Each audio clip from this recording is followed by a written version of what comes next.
நண்பர்களுக்கு வணக்கம். அடுத்து நம்ம பார்க்கக்கூடிய கதை எழுத்தாளர் கீராவின் சுப்பண்ணா. கதையை கேட்குறதுக்கு முன்னாடி ஒரு சின்ன வேண்டுகோள். நம்ம சேனலை சப்ஸ்கிரைப் பண்ணாதவங்க சப்ஸ்கிரைப் பண்ணிக்கோங்க. கதையை கேட்டுட்டு லைக் கமெண்ட் பண்ணுங்க. வாங்க கதைக்குள்ளே போகலாம். எத்துப்போன பழைய மண் வீடு சரிந்து விழுந்தது போல அந்த குடும்பம் விழுந்து நொறுங்கி விட்டது. மிஞ்சினது கடைசியாக சுப்பண்ணா ஒருத்தந்தான். ஊர்க்காரங்க பேசிக்கிட்டது. இவன் போய் தொலைஞ்சிருக்கணும், முதல்ல போகிறதுக்கு வரணும்ல. அழுத்தி எழுதிட்டான் தலையில். பாவம், இருந்துட்டு போட்டோம். நம்ம தலைமையிலையா இருக்கா? பெத்தவ அவனை செல்லமாக வளர்த்துட்டா. வாயை திறந்து அம்மானு சொல்கிறதுக்கே அணைய நாள் ஆயிட்டதே. பல்லு சொல்லும் மெல்லத்தானே வரணும்பாக. இது ரொம்பவும் மெல்லதான். சின்ன வயசில் பொத்து பொத்துன்னு இருப்பான். கம்மஞ்சோறும் கட்டித்தயிரும் செஞ்ச வேலை. குடும்பத்தில் கடைசிக்கு முன்னதாக மிஞ்சினது அம்மாவும் பிள்ளையும் தான். உயிர் பிரியும் போது சுப்பண்ணாவின் அம்மா சொன்னது, ஐயோ, இந்த பிள்ளைய விட்டுட்டு போறேனே, எப்படித்தான் பிழைக்க போறானோ. ரங்கையா நாயக்கருடைய குடும்பமும் இப்படி ஆயிட்டதேன்னு அதிசயமும் கவலையும் பட்டது ஊர். அம்மா சாகும்போது அவனுக்கு ஜாதகப்படி வயசு 16. உடம்போட வயசுப்படி பார்த்தா அதை விட குறைவு. மனசோட வயசுப்படி பார்த்தா அதை விட குறைவு. இந்த குழந்தைய இனி யார் காப்பாத்துவா? டேய் சுப்பண்ணா, எத்தனை நாளைக்குடா இப்படி இருப்ப? ஏதாவது வேலைக்கு போகக்கூடாதா அப்படின்னு சொன்னா, என்னைய இந்த காக்கா வலிப்புல திடீர்னு வந்து கெடுக்குது மாமா, இல்லைன்னா நான் இப்படி இருப்பேனா அப்படின்னு சொல்லுவான். சொந்தக்காரங்க வீடுகளில் நடக்கிற நல்லது பொல்லதுகளுக்கு கூப்பிட்டு சோறு போடுவாங்க. அன்னைக்கு மட்டும் சுப்பண்ணா மாரியில் சந்தனமும் முகத்தில் குங்கும பொட்டும் வெத்தலை சிவப்புமா முழங்கிக்கிட்டு இருப்பான். மற்ற நாளையில் பசி வைத்த கிள்ளும்போது தெரு வழியாக தெரிஞ்சவங்க கிட்ட முகத்தை பார்த்துக்கிட்டு பசி விஷயத்தை மட்டும் பேசாமல் மற்ற விஷயங்களை பற்றி பேசிக்கிட்டு இருப்பான். சோறு போட்டு சலித்த சொந்தக்காரங்க கண்டதும் விலகி போயிடுவாங்க. சிலர் பேசிட்டு மட்டும் விலகி போவாங்க. களத்து காலங்களில் கோழிகளை விரட்ட அவனை காவலுக்கு இருக்க சொல்லுவாங்க. அவனும் விசுவாசமாக இருப்பான். சன்மானமாக 10 பைசா கொடுப்பாங்க. அது கையில் கிடைச்சதும் தான் வேலை செஞ்சு சம்பாதிச்சுட்டு தான் நினப்பான். அம்மாவுக்கு ரொம்ப முடியாமல் படுக்கையில் இருந்தப்ப, நீ செத்து போயிட்டா எனக்கு யார் கஞ்சி தண்ணி ஊற்றுவா? நீ இருக்கும்போதே எனக்கு ஒரு கல்யாணத்தை செஞ்சு வச்சுட்டு போ, அவள் எனக்கு கஞ்சி காய்ச்சி ஊற்றுவா அப்படின்னு சொல்லுவான். ஒரு அம்மாவுக்கு தனது பையன் இப்படி ஒரு சமர்த்தா பேசிட்டா போதுமே. நீ வேலைக்கு போய் சம்பாதிச்சாலே அவள் உனக்கு கஞ்சி தண்ணி காய்ச்சி ஊற்றுவா. பின்ன சம்பாதிக்காம சும்மாவா? இந்த பாரு, கண்ணு முதலாளி களத்தில் காவலிருந்து சம்பாதிச்சானாக்குன்னு சொல்லி 10 பைசாவை காட்டுனான். பெத்தவளுக்கு ஒரு வகையில் பொங்குதலும் மறு வகையில் துக்கமும் அடைச்சது. அம்மா இறந்த உடனே சொந்தக்காரங்க அவனை கூட்டி கொண்டு போய் கொஞ்ச காலம் வச்சிருந்தாங்க. பிறகு பைய ஊர்க்காரங்க கிட்ட அவனை பற்றிய குறைகளை எடுத்து விளக்க ஆரம்பிச்சாங்க. விடிஞ்சதும் பட்டுன்னு எந்திரிக்காம பெரிய சீமை வீட்டு புள்ள கணக்க படுக்கையிலேயே புரண்டுட்டு கிடக்குறான். ஒரு ஏங்கல் தாங்களுக்கு வந்து உதவலனாலும் பச்சை பிள்ளைய கொஞ்சம் பொறுப்போட பார்த்துக்கிடலாம் இல்லையா? வீட்டு பிள்ளைகளோட சரி வாதாட்டம் வாதாடிக்கிட்டு இருக்கிறான். எனக்கு கம்மஞ்சோறு வேண்டாம், நெல்லுச்சோறு தான் வேணுங்கிறான். நமக்கு என்ன தீரவாசத்தில் நஞ்சையா கிடக்கு? காலு கழுவ குளத்து பக்கம் போகாதன்னு சொன்னா கேட்க மாட்டேங்கிறான். பார்த்துக்கிட்டே இருங்க, ஒரு நாளைக்கு இல்லைனாலும் ஒரு நாள் வலிப்பு வந்து தண்ணியில் மிதக்கத்தான் போகிறான். சொந்தக்காரங்க அவனை கை கழுவிய பிறகு சம்பந்தக்காரர்கள் கொஞ்ச நாள் ஆதரிச்சுட்டு கைவிட்டுட்டாங்க. நாளுக்கு நாள் சுப்பண்ணா மெலிந்து கந்தல் உடுக்கையுடன் ஊத்தை பற்களுடன் குளிக்காத அட்டுடன் காக்காய் வலிப்பு வந்து திடீரென்று கீழே விழுந்த காயங்களில் மொய்க்கும் ஈக்களுடன் தெரிந்து கொண்டிருந்தான். அந்த நிலையிலும் அகோர பசியிலும் அவன் தனக்கு தெரிந்தவர்கள் தட்டுப்பட்டால், என்ன சின்னையா, எங்க போறீங்க, என்ன வேலை நடக்கு என்று முகம் மலர கேட்பான். அத்தை, யாரை தேடுறீங்க? உங்க சுலோச்சனா இப்பத்தான் இப்படி கூடி போனா அப்படின்னு சொல்லுவான். மாமா, உங்க மைனர் ரொம்பத்தான் என்ன கேலி பண்ணுதான், கொஞ்சம் சண்டை பிடிங்கன்னு சிரிப்பானியோடு சொல்லுவான். என்ன பெரியாத்தா, கடைக்கு போகணுமா? நான் போறேனே என்று கேட்பான். யாருமே இவனை அங்கீகரிப்பதில்லை. பசி தாங்க முடியாமல் வயிறு நமட்டும் போது மட்டுமே சொந்தக்காரர்களின் வீடு தேடி வந்து குடிக்க தண்ணீர் கேட்பான். நீத்து பாகம் கிடைத்தாலும் கிடைக்கும், தண்ணீர் கிடைத்தாலும் கிடைக்கும், வசவு கிடைத்தாலும் கிடைக்கும். இந்த சமயத்தில் அந்த ஊரில் நடந்த ஒரு விசேஷத்துக்காக வந்த தூரத்து ஊர்க்காரரும் சுப்பண்ணாவின் சொந்தக்காரருமான சின்ன குருவையா நாயக்கர் கண்ணில் சுப்பண்ணா பட்டான். அவன் இரும்பு சட்டத்தில் உட்கார்ந்து கொண்டு பீந்து போன முட்டாசு பெட்டியில் சிறிய குச்சியால் தாளம் போட்டுக்கொண்டு பாட்டு பாடிக்கொண்டிருந்தான். அதை கேட்ட நாயக்கருக்கு சிரிப்பு வந்தது. புருவக்கட்டில் கையை வைத்து வெளிச்சத்தை மறைத்து கொண்டு அங்கே பார்த்து, இது யாரு பிறவிடா என்று விசாரித்தார்.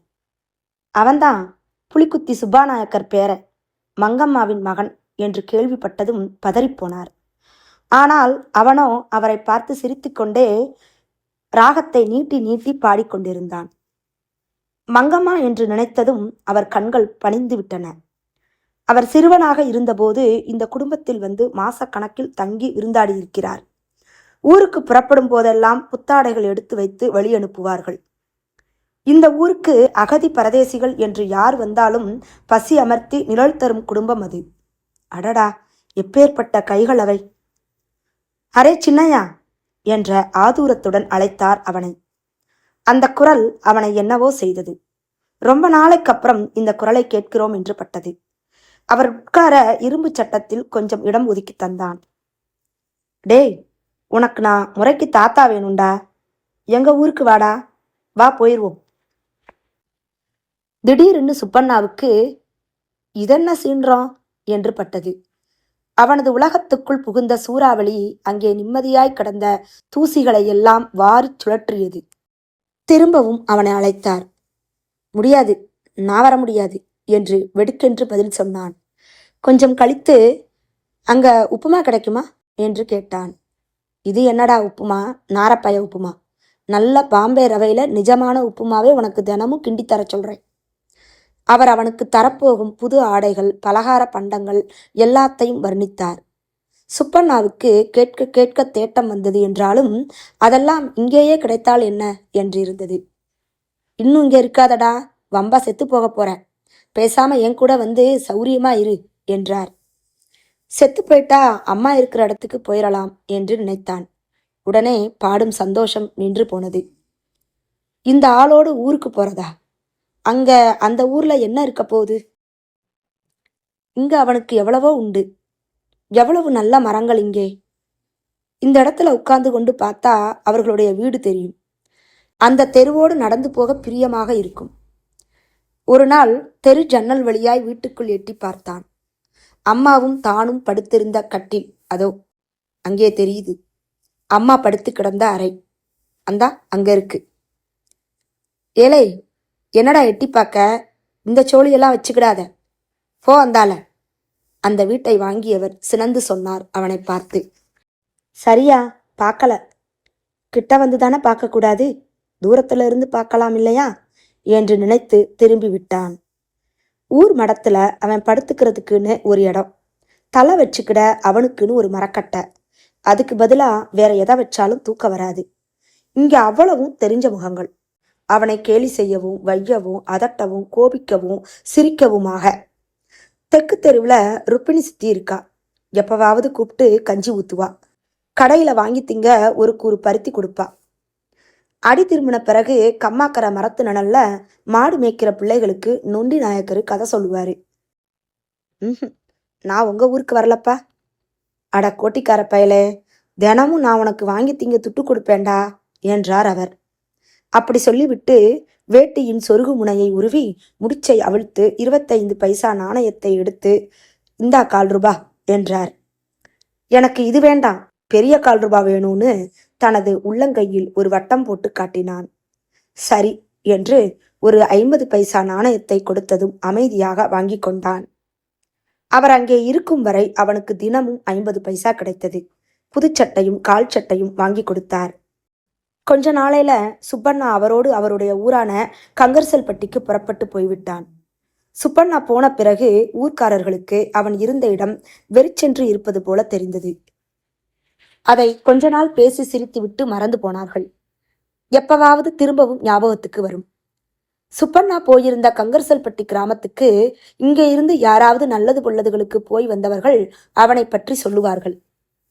பய இப்ப நல்ல கிழங்கு கணக்கா இருக்கான். அவங்க சௌக்கியமா, இவங்க சௌக்கியமா, அது எப்படி இருக்கு, இது எப்படி இருக்குன்னு தொலைச்சு தொலைச்சு விசாரிக்கான். ஒரு சிரிப்பு சிரித்து விட்டு ஒருவர் சொன்னார், ஊர் மடத்துல நான் படுக்கிற இடத்துல இப்ப யார் படுக்கிறான்னு கேட்குறான். ருப்பிணி சித்தியிடம் சுப்பண்ணா விசாரித்ததாக சொன்னதும் ரொம்ப நெகிழ்ந்து போனாள். சில மாதங்கள் கழித்து ஒரு நாள் திடீரென்று சுப்பண்ணா இங்கே வந்து எல்லோருக்கும் ஆச்சரியத்தை கொடுத்தான். அப்புறம் ஒரு திகைப்பு. அம்புட்டு வசதியோடு இருந்தவன் இங்கே எப்படி இருப்பான் என்று. வரிசையாய் ஒவ்வொரு தெரிந்த வீட்டுக்கும் போய் சேமலாபங்கள் விசாரித்தான். சித்தி, சௌரியமா இருக்கியா? சித்தப்பா, எப்படி இருக்கீங்க? பெரியம்மா, உனக்கு இன்னும் துரத்தல் நிக்கலையா? இதை கேட்டதும் அந்த பெரியம்மாவுக்கு ஆயாசம் அதிகமாகி தொடர்ந்து ஒரு பாட்டம் துரத்தி விட்டு, நிக்கலையேப்பா, என்னை கொண்டு போக மாட்டேங்கிறானே. ஆமா, நீயே இங்கே வந்த, பேசாம அங்கனையே கிடக்கப்படாதா? என்ன பெரியம்மா, அங்கனையே இருந்தா எப்படி? நான் உங்களையெல்லாம் பார்க்க வர வேண்டாமா? ஆமாம், வரணும் தான். எப்போ நீ அங்கே திரும்பி போக போற? நான் போகல போ, நான் இங்கன தான் இருக்க போறேன். ஏண்டா? அங்கன உனக்கு என்ன குறை? ராசாவாட்டம் இருக்கியே இப்போ. நண்டு கொளுத்தா செலவுக்குள்ள இருக்காதான் என்று சொல்லி கொண்டிருக்கும் போதே அவளுக்கு துரத்தல் ஆரம்பித்து விட்டது. போ பெரியம்மா, அது நம்ம ஊர் மாதிரி இல்லை என்று சொல்லிவிட்டு அங்கிருந்து கிளம்பி விட்டான். திரும்பவும் சுப்பண்ணா ஊர் வாய்க்குள் விழுந்து மெல்லப்பட்டான். எல்லா கிராமங்களையும் போலத்தான் இந்த கிராமத்திலேயும் உலக காரியங்கள் ஒழுங்காக பின்னம் பிசகாமல் நடந்தேறிக் கொண்டிருக்கின்றன. எப்பவாவது சில வாரங்கள் போய் கங்கர்சல்பட்டியில் இருந்துவிட்டு இங்கே திரும்பி வரும்போது பிரிந்த குழந்தையை தாய் ஆவலோடு பார்க்க ஓடி வருவது போல வந்து, சித்தி சௌக்கியமா, மாமா எப்படி இருக்கீங்க என்று விசாரிப்பான். ஏன் இப்படி ஓடி ஓடி வருகிறான் இந்த ஊருக்கு? இந்த ஊரில் அவனுக்கு அப்படி என்ன இருக்கு என்று மண்டையை குடைந்து கொள்கிறார்கள். விடை தெரியவில்லை யாருக்கும்.